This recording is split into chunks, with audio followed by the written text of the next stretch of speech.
మరొకసారి రామగుండం పారిశ్రామిక ప్రజలందరికీ పార్వతీపురం మన్యం జిల్లాలో స్వాతంత్ర దినోత్సవ వేడుకలు ఘనంగా నిర్వహించారు. స్థానిక ప్రభుత్వ జూనియర్ కళాశాల మైదానంలో జరిగిన వేడుకలకు మంత్రి గుమ్మడి సంధ్యారాణి ముఖ్య అతిథిగా హాజరై జాతీయ పతాకాన్ని ఆవిష్కరించారు. అనంతరం పోలీసుల గౌరవ వందనం స్వీకరించి ప్రజలను ఉద్దేశించి ప్రసంగించారు. కార్యక్రమంలో collector Prabhakara Reddy, SP Madhava Reddy, joint collector R Vaishali ఇతర అధికారులు పాల్గొన్నారు.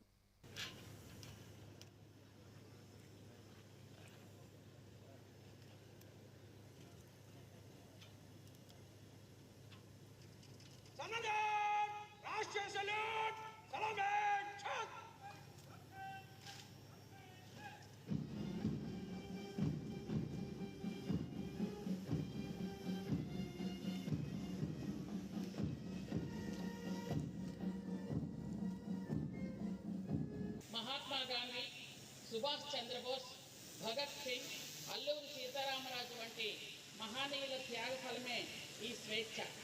మనకు ఈ స్వేచ్ఛ స్వాతంత్ర్యాలు అందించడంతో 2020 నాటికి జీరో పావర్టీ సాధించడమే మనందరి లక్ష్యం.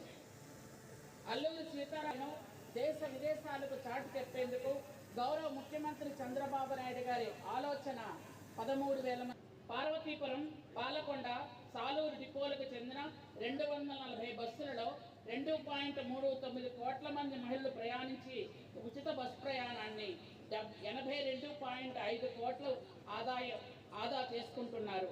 39,000 మంది దివ్యాంగులు ప్రయాణించి 14.5 లక్షలు జిల్లా ప్రజల